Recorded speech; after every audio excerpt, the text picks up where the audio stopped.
let's get some facts. 37% of you aren't subscribed to this channel. That's almost 4 out of 10 just freeloading the alpha. So come on, hit subscribe and I promise to keep leveling up the show with the best guests and the juiciest insight. Go on, do it now. Hi, I'm Raoul Pal and welcome to my show, The Journeyman, where we journey to the nexus of understanding between macro crypto and the exponential age of technology. And today we're going to talk crypto, but slightly from a different angle. You see, the biggest player in the entire space is Binance, led by CZ, who obviously everybody knows. I managed to sit down with CZ a while ago and interview him about not just price action, in fact, not really about that at all, but about where this is all going and what he's focused on. I hope you enjoy it. It's great to see you back publicly talking because a lot of people listen to you. First, I want to go through what you've been working on with the Giggle Academy, because that was the last thing we heard from you is like, I'm going to focus on this. So talk us through that journey. Sure, yeah. I mean, it's a very fun project to work on. I actually don't spend that much time. Like, I do have 2 calls with them every week, status calls, and then I kind of talk to them a bit more about like the AI side of things, like what AI technologies to use so that we can build the content faster. I think the Giggle Academy has a very good product market fit. It's very sticky. So if you give the app to a kid, they beg for it. So I think the original hypothesis is right. With the technologies we have today, it's not that hard to make an app that will stick that's educational, but also like glue the kids to the device. So now we just got to scale up more content, and we're always exploring more different ways to speed up the process. So I think right now there's about 60 lessons and about 300 storybooks, and just today we launched 15 languages for the storybooks. So the storybook itself will be read to you in 15 different languages. And now it's with AI so much easier to add more content and more languages too. So it's a very fun project, and we are educating about 20,000 kids already. This is less than 6 months. In the last 6 months, yeah. I mean, you've scaled businesses at lightning speeds. Now having AI, does it even scale faster for you? Oh yeah. I think AI should be will help us to scale much faster. So now we create the storybook in one language. AI translates it to everything, and then even the storybooks is heavily AI assisted. So before you have to create the images, etc. Now we just use AI to generate. Even 3 months ago, it was quite difficult to get AI to generate the consistent characters on multiple images through different pages of the book, but that's improved in the last month or 2. And video generation is still a little bit challenging, but now the characters are much more consistent. And we want to get to a point where we can use AI to generate the specific format that we need, which is a Unity gaming engine spine format. So we want to get to that format. So then because that format saves a lot of storage. But Giggle is a post-AI app. So it's going to be an AI native.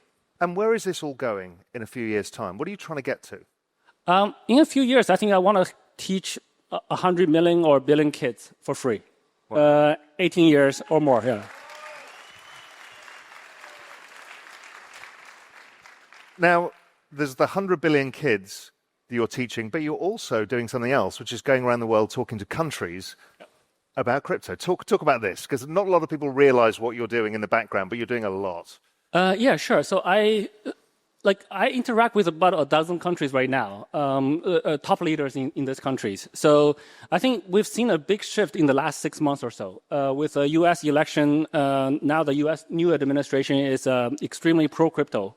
And with Elon Musk wants to use blockchain for government efficiency. We've seen that in many other parts of the world, including UAE, both Abu Dhabi and Dubai. They're exploring how to use blockchain for government projects. That includes decentralized IDs. Once you have an ID, you need a wallet. Once you have a wallet, then you can do anything that you need with an ID. Land title rights, opening bank accounts, e-visas, border crossings, education diplomas, etc. So there's so many things we can do. And this is kind of a passion project for me as well. So because now, today, the blockchain is kind of single dimension on the trading, right, financials, which is great. But with this, we can expand blockchain to multiple dimensions. And with the industry getting bigger, there will still be more trades. So we still as a shareholder of a large trading platform, I still benefit. And then also, before this, most countries are looking at how to regulate crypto. And there's about a dozen countries that come to me and says, well, they have CZ here or they know somebody who knows me. They come and talk to me, and then because I have nothing else to do, so I'm more than happy to talk to those country leaders to advise them on what are the things to watch out for in terms of adopting crypto regulations, how to make them more favorable to our industry. We want to protect consumers, but also advance innovation. Yeah. So did the young kid from Canada think he'd be going around countries telling them about blockchain technology? No, I think even today it's a bit surreal. So I view myself as a technology geek and just never imagined going to different countries, talking with country leaders about things that could impact a huge number of people. So, but I think it's a very meaningful thing for me to do.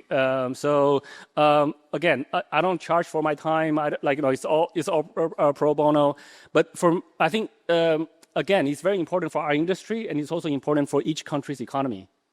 Now, here, the UAE has been extraordinarily good at adoption and seeing this. Talk through the journey here, because you came here and people are like, well, why is CZ moving to Dubai? And then it's become almost the epicenter of the industry. You can see by the crowd and all the way across these countries. It's extraordinary what's happening. Yeah, absolutely. So 4 years ago, in end of 2021, in September 2021, I came here for the first time. And based on my friend's recommendation saying look, you should explore Dubai. UAE is very pro-crypto, pro-business, one of the best business environments in the world. So I took up his advice. I came here for 3 weeks. I booked a 3-week trip.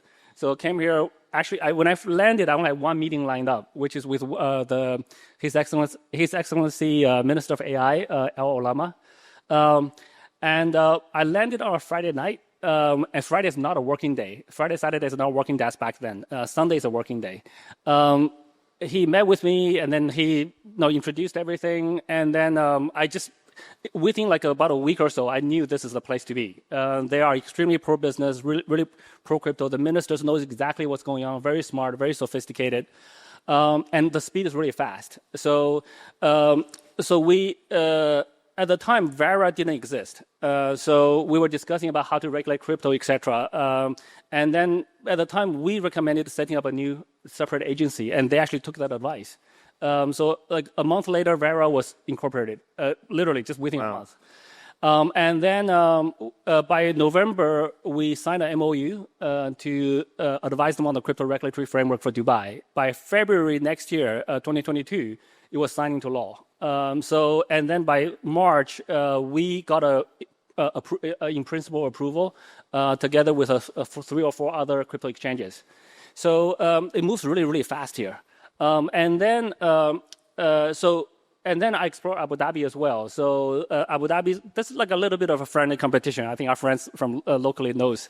But both places are extremely pro-business, extremely thoughtful. And here, UAE is an extremely safe country. So the fact that a lot of Western media kind of portray Middle East in a sort of a negative way, but this is one of the safest countries in the world, the safest city in the world. So there's actually no crime here. So you can see that if you regulate well, you can encourage business while keeping all your citizens completely safe.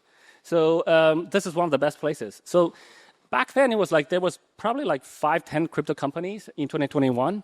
Now there's thousands. Yeah. So it's incredible to see those growth. So when you go and talk to countries, are you talking more about just starting them on the Bitcoin journey? The first thing that we get all of our friends to do. Or do you open up and say, okay, this is what blockchain rails can do for a country? Because we've got in a world of AI where digital ID is going to matter, a lot of things are going to matter. Yeah, I think the conversation today is a bit more advanced than that. There are very specific issues about how to adopt this. I'll give you a couple of examples that are typical discussion points. Many regulators still want to regulate everything locally. Yeah. They want a local custody wallet solution. They want a local order book. They want a local everything, local team, etc. But that's usually not the best way to go because setting up a secure custody solution for like billions of dollars requires a lot of money. It requires a lot of funds and requires a lot of expertise, which is very lacking today. Just setting up a global one is already difficult enough. If we have to do like 200 times, we just don't have the people, right? Like for each really cold wallet, you need to have like 15 signers. You can't find 15 signers that are not public, that are really extremely trustworthy in different parts of the world, in different geographies, and they're not incentivized by more money. They have a steady job. They're high income. They have a nice family. So you just can't find 100 times more of those 15 people, right? So and also local order book. Again, if you divide each country with their own local order book, liquidity is gonna suck. And so when you want to buy like $1 million, the slippage is gonna be super high. So those type of issues are very real concrete issues. Many countries have the capital control. So capital flight issues. Almost all of those countries want foreign direct investment. But the thing is, if you don't open up if people can't get money out, then the money's not going to come in, right? So a lot of those issues that are very real, very tangible issues to address.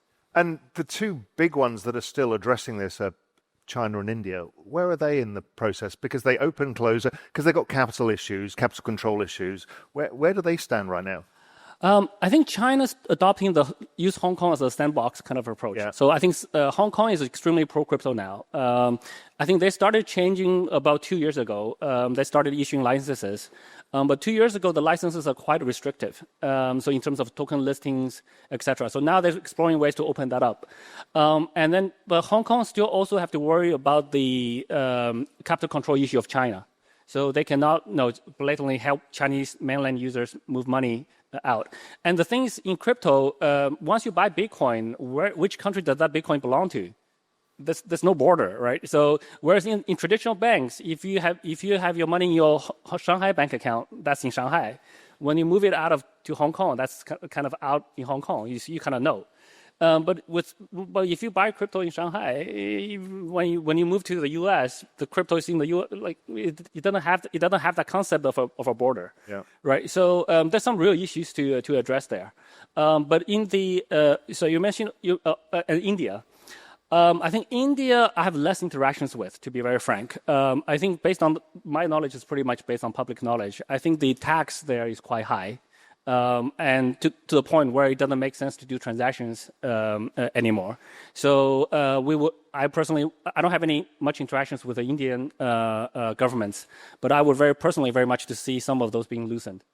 And what about the kind of strategic reserves idea as well? Because that's the hot topic people are seeing happening. Talk us through that and what you're hearing. There's a few countries who are extremely advanced on that topic. I think Bhutan, I believe His Majesty King of Bhutan is actually in the city today.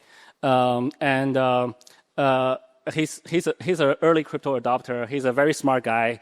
They have excess energy, clean energy, hydro energy. So they've been mining Bitcoin for years. Yeah. So they have billions and billions of dollars of Bitcoin for a very small country. Now they've added Ethereum and BNB to their national reserve. So the early adopters are moving forward.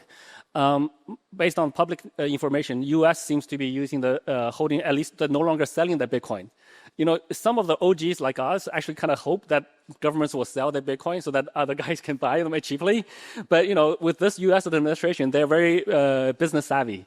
So they understand what's valuable. So now they figured that out. With the U.S., with one of the world's largest economy holding Bitcoin now, or making a crypto reserve, other countries are forced to do it because the later you do it, the more expensive your crypto will be. So so I think we are talking with many countries on advising them how to set up a strategic reserve, and also even very simple stuff, very basic fundamental stuff like what wallet solutions to use. Do you use a professional custody solution, or do you use your own cold wallets? Do you have enough expertise to build that kind of infrastructure, etc. So for most countries, most countries' starting amount are not as big as the U.S. Right? U.S. have 200,000 Bitcoins or something. For most other countries, when they hold much smaller amount, we actually just recommend them to use a professional custodial solution that's multi-sig, right? So no single person can move the money. When they build up to a certain large amount, then they should move to their own cold storage solution. So there's a lot of discussions along those lines. Yeah. Where's Europe in this whole equation? Nowhere. It's unbelievable. Yeah. So I don't see Europe in this discussion. Yeah. No, it's extraordinary. Yeah. And, because in the end, this technology enables average people to generate wealth, to be involved in a financial system, and Europe's actively blocking them out. Yeah, I think so far the only there's an exception. Montenegro is actually quite pro-crypto. Right. We have an active dialogue with the prime minister there, and he's a very forward-thinking person, leader. So, but other than Montenegro, I don't have any other. It's kind of missing on the map. Yeah. So, what gets you excited when you're looking at the crypto markets these days? What innovations, what things are happening that you're like, this is really interesting? I think the crypto industry, so there's a lot of money flowing around, but they're all chasing short-term gains. So I would like to sort of help the founders to build real products. So I'm a builder myself. I like to see products built that a lot of people use. So I think that's the single most important metric. It's not the token price. It's not everything else. It's just building use cases for people. So this is why I'm actually spending majority of the biggest chunk of my time today is spending on Easy Labs with founders. So talking with founders, looking at different projects, and just trying to help them. There are still many strong founders. It's just that their voice is a bit muffled right now. So I think we got to help those founders to be more vocal, more active, and also more engaging in the community, and help them raise money, help them design proper long-term token economics, etc. So that's where I spend actually quite a lot of my time. And when you're looking at the applications layer that you might invest in, what are you seeing that's outside of finance? Because there's a big focus on DeFi and stablecoins and all of this stuff, but there's a much broader use case here, whether it's social media at large or whatever it may be. What are you seeing people building? Are they grasping the opportunity yet? To be honest, I think they're all very early stage. I think crypto so far has not expanded beyond trading. But this also represents an opportunity. So right now, RWA is quite new. It's growing, but it's still finance related. It's still sort of incentive tokenizing real world assets, etc. DeSci or decentralized social media hasn't really taken off yet. There's a number of really interesting attempts that we're looking at. But when I talked about the government solutions, I think that's another area that most likely can take off. And that's not finance related, right? So those are just pure blockchain for efficiency and for transparency. For example, land title rights. In many countries, they don't have very good systems. Even in Japan, they still use a piece of paper with a scratch-off code to verify you own that piece of land. And if you lose that piece of paper, it's actually quite difficult to replace or to get it back. So in other parts of in Africa, there's many land you don't know who it belongs to. So, and also even in countries like US, where there is fairly mature record keeping, but the record keeping is done manually, and the local municipal office keeps that record, and it's not digitized. So when you try to buy a piece of land, you don't know the history of that land. You don't have data, so then you cannot price it, and then you have low liquidity. So there's all of these issues which can be addressed, and we are actually investing in a company that's solving this problem. We recently invested in Sign, which is another project that does digital decentralized IDs, and they are building layer 2s for governments, etc. So I'm pushing them really hard. So there's a lot of interesting solutions being built. Yeah, I think everything that can be digitized will get digitized. And we're seeing that trend, and there's so much efficiency, particularly like government level and stuff like that.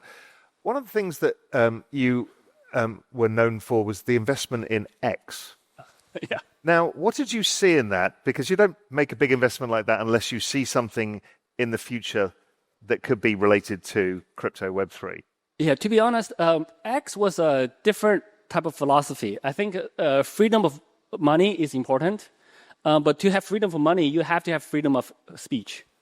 Freedom of speech is kind of the bottom layer. If you don't have that, then no other freedom kind of works. When we invested in X, Twitter back then, it was based on that philosophy, and and then I actually didn't expect that they will turn to become XAI. So now we're a minority shareholder in a leading AI company. So fantastic. So a quick break in your regular programming. If you're serious about your future, grab my free report called Prepare for 2030. I think you've got 5 years to make as much money as possible, and this guide will help you navigate what's coming. The link is in the description. Download it now. And talking of AI, how are you thinking about how AI is going to change even this industry? Oh yeah, outside of just developers using AI to write faster code, but yeah.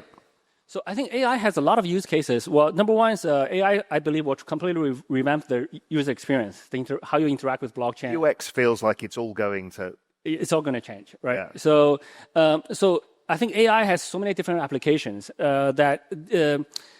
unfortunately, this industry happened before AI, so we need to change this industry to an AI-enabled industry. Yeah. Both in terms of apps we're building, product tools, customer support, risk management, risk monitoring, and also AI itself can use blockchain, right? So I think, as I said, tweeted before, the currency for AI is crypto. AI is not going to swipe a card, enter SMS code. That doesn't work for AI. It's going to be crypto.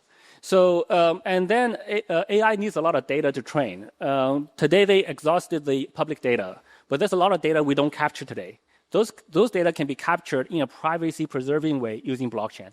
But if you give those data to a third-party company, then you can't ensure your own data sovereignty. So capturing of data, it logically should be done on the blockchain.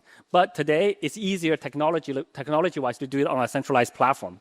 So we will hope to see that transition happen. And then today, many people, there's so many different AI agents with a token. Yeah. But the agents don't have a lot of utility, right? It's experimentation still right now. So what I would really want to see is like real agents that have real utility, like that can really help you, that have tokens. So today, there's so many platforms. You go to AI token launch platform, you click a button, you get your own AI with your own name. Takes 3 seconds, and then you have your own token. That token is useless. Well, I would say 99.99999% of those tokens are useless. There may be one or two for sentimental value, for culture value, for other things. But what we want to see is real AI agents that can do things. Like, today the big ones like, ChatGPT, DeepSeek, etc. Those are real big AIs that can do a lot of stuff. There's smaller AI than those guys that can do a lot of stuff that, video editing, image editing. And I've just seen a demo of an AI literally paying for hotel booking. But today those AI have to go through a website. Hopefully in the future that it should be AI talking to AI to book that, right? So I think in the future we will see a very heavily automated world. I think I was talking to a fund manager yesterday. They say of 8 billion people in the world, of the data that we generate every day, it's about 300 trillion tokens. Like token meaning not the crypto token, meaning the words for AI tokens. Today, AI is generating about 10% of that today. Wow. In the future, though, AI will generate 10 times more than we do. So when we have AI will interacting with each other. There'll be so many exchanges in the tokens, in the word tokens, or in the interactions. And then there will be more commerce. The AI will be trading with each other. They will be paying each other. They will be transacting. They will use crypto. So yeah, I've talked a lot about this. Is people don't realize right now the agents are being essentially subsidized by VC capital in these large AI companies. Over time, agents need to get paid for compute and electricity. And it happens at lightning speed. And the only way of doing that payment is crypto payments. And then they will be building their own businesses, of which they'll build in profit margins as well. I mean, it's a strange world where we may not be the profit drivers. We may not be the economic engine. They'll come from the AI.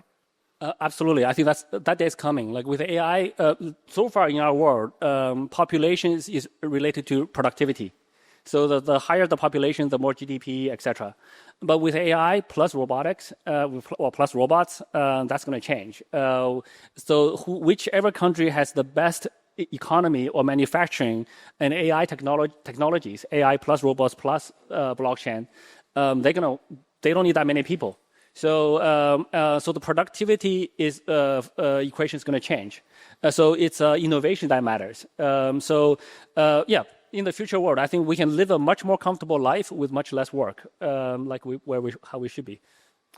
Yeah, I think there's this whole nexus of AI and crypto is very interesting. The other part of AI that people don't understand yet is if we're not careful, we're going to have 2 or 3 giants, and we need decentralization within that industry too. And I think blockchain plays a role in that. Have you any thoughts on that? Absolutely. So today, the big AI companies use our internet data to train their models, and that happens to be with a few large internet companies, Microsoft, Google, whoever else. But going forward, as I said before, there's a lot of data that we don't store. And now we're going to be smarter about how we store our data. So they should be stored in a permission way that we only allow access when we want to, and we should be able to monetize out of it. So your health data, you can be anonymized and then used to train different AIs.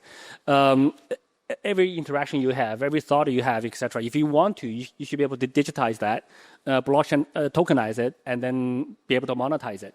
So in the future, I think and also we're seeing I think we'll give credit to the first few centralized platforms that have the scale to innovate. But once the industry is proven, then the decentralization will happen. We've seen that with DeepSeek. They open source their model, and now everyone can use that at a fraction of the cost. So I think we're going to see more and more of that coming. So I think the future is going to be quite decentralized. Yeah, it's also interesting because crypto's the fastest moving industry most of us had ever seen until AI came along, and now it's multiplied the whole thing. Yeah, so that's normal though. Every new industry is going to be faster than the previous one. So internet develops so much faster than traditional industries. But with blockchain now we have internet. So we can develop so much faster than internet companies.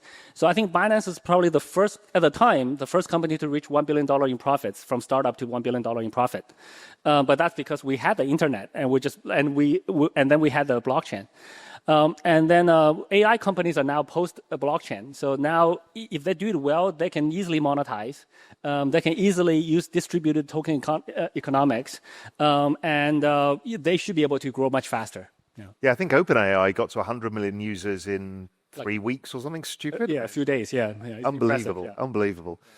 So let's go back a little bit. So 2017, I think you started Binance? Yep. When you had a vision of the industry going forwards, what you were building for, how different is it today versus then? What did you get right and wrong? I think we got a lot of things wrong. So when we first started, I think we said maybe top 10 in 3 years and maybe top 1 in 5 years. So that we got wrong. And we didn't expect the growth that we had. But the industry changes very quickly. Another example we got wrong is we didn't think stablecoin is going to be that big. Oh, really? Yeah, so we just stablecoin should be an intermediary thing between fiat and crypto. It's like a patch. It's a band-aid solution for people who are selling crypto, holding stable value for a little bit. So I got that wrong. So there's a lot of things we got. For me, I can never predict markets. I don't predict industries. But the long term is easy to predict. Blockchain is going to be really, really important. AI is going to be really, really important. This field is going to grow. But then on a week-to-week basis, we have to pivot. We have to adjust. I didn't expect memes to be this big, right? So they're just things that you cannot expect. So, but when they become big, you have to adjust to it. So, yeah.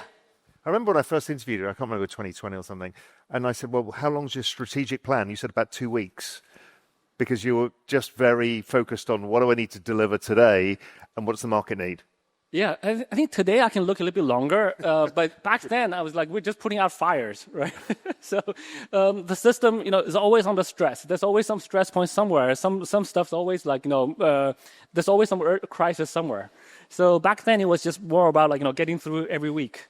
And continue to build and also our product development cycle is very short, especially back then. Today is a bit longer, which is a bit frustrating. So back then it was every feature, when we talk about a feature in the morning, usually by afternoon, that feature's live. So wow. And that was a fantastic feeling back then. Today it takes quite a bit longer. Today we have a larger user base, and every change, if you screw up, it's going to be quite bad. Yeah. So when you're looking out at the industry and through your investments in startups, what should people be building? What are they missing that you're just not seeing enough people working on? So actually look at differently. What we're short on is not ideas. The same ideas the same people have. What we lack on is strong founders that have very strong conviction. So founders who are mission driven, founders who are money driven. In this industry, in the crypto industry, like, it's quite easy to raise 10 to 50 or 100, even more millions of dollars. People who are money driven, once they come into $100 million, they sometimes they kind of think they made it, and they kind of slack. They kind of just the drive is they kind of lose it. Whereas people who are mission driven, they will continue to go. And also people who are mission driven, when there's some adversity, they plow through. Right. So what we lack from our perspective, what we lack the most is strong founders in the space. I think we have a lot of strong founders, but we need more. We need way more. We need 10x more. So that's where the shortage is. So strong founders with conviction, with the ability to execute, and yeah, if you have all three, like, there's so much money to be made. I mean, you don't have to think about making money. The money will just come. Yeah. And it's not. We probably don't need more infrastructure layer stuff. We need the applications layer. I mean, you guys have got, 260 million users and growing stupid fast, but that's still all money. Apart from stable coins, yes, but it's still all the money system. But there's so many things that can scale to 1 billion users. Yeah, I think sooner or later there's going to be some app that will scale, right? Yeah. So sooner or later there'll be another app that might be like blockchain, AI, some combination of it. That would just that would just grow like wildfire. They will get 100 million users in a few days. I think those things will come because now we have the infrastructure to support it, both on the tech side, cloud, AI, everything's scalable. So today the successes will be like phenomenal successes that people don't even expect. So, but again, I cannot predict where those are. I believe any idea that we have today can become that. It's just all execution. If you can execute well, those things are very, very possible. So there's a lot of new people in the space, as there is every cycle. They want to hear your advice. For them, how to deal with this space. It's hard for people. They're not used to it. So let's give CZ's advice and coming into the industry from new, what to do, what not to do. Sure. I think the fundamental thing is there's no magic bullet. There's no magic formula. Stick with fundamentals. Don't get too excited. When people say, look, this project's really hard. If you don't buy it this minute, then you're gonna miss it. Don't go for that. Just stick with fundamentals. What happens in investing in traditional markets is the same thing that happens here. You should look at fundamentals. You should look at projects. You should play with the product. You should believe it. You should understand it, and then don't follow advices just because. Don't buy just because you saw somebody tweet about something on Twitter, right? So don't just follow blindly. Don't invest in a large number of tokens or coins. Play with 3 or 5 that you can understand deeply, so that you know if they're good or not. If you don't understand, don't invest. And then for the builders, again, fundamentals, right? So don't try to raise a big amount. That's not the benchmark. The benchmark is 5 years from now. How many users do you have? What's your valuation 5 years from now? So look at product market fit, build prototypes, test it. If it doesn't work, pivot. If it works, then scale. Right. So just know there's nothing magical. Everybody comes into crypto thinking that the crypto somehow is different. It's not. It's a bit more volatile. Yeah. So like you see very often, right? Many people who are not traditional stock traders, they come to crypto, they become active traders. Doesn't work. Crypto's no different from if you do day trading, it's the same everywhere. It's just different asset type. There's some guys who are entrepreneurs in traditional internet, well, not traditional, just internet tech fields. They come into crypto somehow. They want to do it. They want to do something very different. There's nothing different. Crypto does help you raise money more easily. It's a very effective fundraising tool. But still, the fundamentals apply. You got to have product market fit. You got to have a strong product that people use. So all of those things still apply. So there's nothing too magical about this magic internet money kind of industry. There's nothing magical about it. It's a lot of hard work, a lot of basics, a lot of fundamentals. Do you think capital formation will grow we saw ICOs back in 2017, right? Now, it was experimentation. It was the Wild West, but it was experimentation, like memes are now. Do you think we're going to come back to more of that kind of capital formation via some sort of format of ICOs? I think so. But I think there's always going to be a combination. So we've seen the evolution, right? So, say 70, 80 years ago, if you want to start a business, you can only get a loan from a bank. And it's very hard to get fundraising, right? So then, 30-something years ago, VCs started to appear, and it makes sense for internet businesses because they got to burn through a lot of money before they have a revenue model, and that kind of worked for internet. And then now we come to ICOs. ICOs are so much easier to raise money, right? That's 2017. But for ICOs, you actually still have to have a website and have a white paper at least. But that's super easy compared to traditional VC fundraising, and then. Now, and then we went through sort of the NFT craze, etc. But now you just need one image, say one meme, and then you go to a pump platform, and then off you go. So the fundraising has become so much easier, which is kind of it's a bit too easy now. So I think, but I think there are still many. There's still many strong founders who are using the solid approaches, white paper, product, and a TGE much later after the product have product market fit. I think we still see a lot of strong projects in those categories. I think long term those projects will win. And what do you think is going to have higher returns, VC in the space or listed liquid tokens? Because it's actually very hard for anybody to build a business and beat Bitcoin's returns. It's phenomenally hard to do. Yeah. How do you think about that? Yeah, so it's very hard to outrun Bitcoin. I think there's only a few projects that have kind of outrun Bitcoin for a period of time. I mean, in the industry, if you're in industry for any period of time, you say, look, instead of investing in crypto projects, just buy Bitcoin and hold. Much less work. But even as a crypto OGs like myself, I invest in many new projects. We have to do that to grow the industry. And there are projects that have outright... Probably be richer if you hadn't. Actually, no. I think BNB have outrun Bitcoin so far in its existence. Yeah. Ethereum probably has as well. Yeah. Even though I know a lot of people have a lot of opinions about Ethereum. Even Doge has. Even Doge has, which is crazy, right? So, so there are a few projects that outperform Bitcoin, but those are a small number. But I do think that they all continue to be new projects that will outperform Bitcoin, but they're very small in number, and also they start at a much smaller market cap. Right, so it's easy to, if you look at the multiples, they can go higher. But if they reach to the size of the Bitcoin today, they will slow down too. It's much harder to grow a large market cap than a small one. So it depends on your risk appetite, risk profile, on what you want to invest in. But I do think there are still many good opportunities. But it's true that if you want the least amount of work with very good returns, just buy the top few tokens. You're in good shape, and you'll be fine. So, in our last few minutes, where are we in the current market cycle? How are you thinking about this? How should people be thinking about it? I'm always bullish. Me too. So if you ask me, at the deepest winter in 2019, I'm bullish. 2022, 2023, I was bullish. And if you ask me at the peak, I'm bullish, and then the market goes down, have a correction. And, it's very hard to time the market. Yeah. So far, the markets go on 4-year cycles, but it's very hard to tell, if this one is going to be shorter or longer, etc. So, but I think if we take a long view, we're still early. And also, what we know about state-level adoption. Asset management adoption, there is a lot of big players coming in, and that feels like that's this cycle thing where people start. Yeah, so actually on this one, I think what we've seen is that this cycle so far has been ETFs.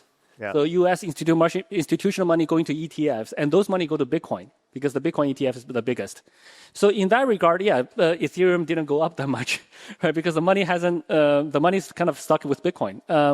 But what's good for Bitcoin is good for other crypto. Eventually, the money will disperse. When they're in an ETF, they usually take longer because the institutions for them to go from Bitcoin to Ethereum to other altcoins will take a bit longer. But what we've seen, and I still believe that 100% is Bitcoin is usually the first crypto that people interact with when they come to crypto. That's the first one they learn.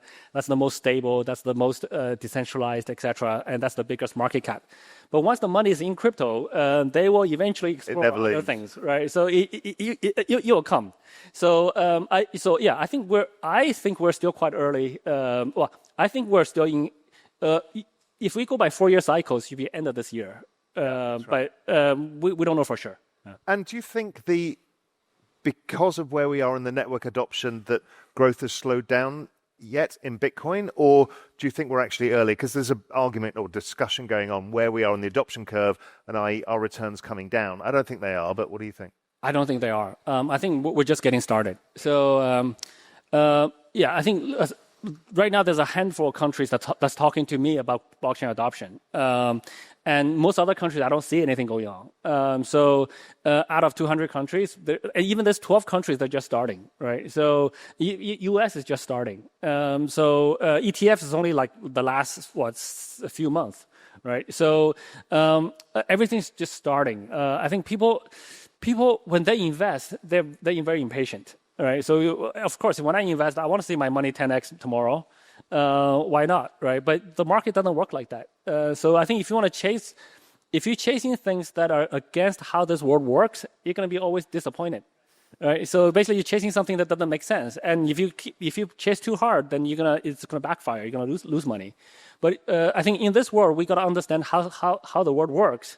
Money takes time to build, and what's good for Bitcoin is good for crypto, and it will filter to other things. So and it will take time. As long as we understand the right time horizons, then you can set your expectations correctly, and then everything will make sense. So your overall summary is just hold on, be patient, pretty much. Don't mess it up, and if you can, build something important and do it with a mission. Pretty much, yeah. And use AI while you're doing it. Yes. Yeah. Perfect. There we go. CZ, thank you. Thank you so much. Yeah. Thank you, guys. Thank you.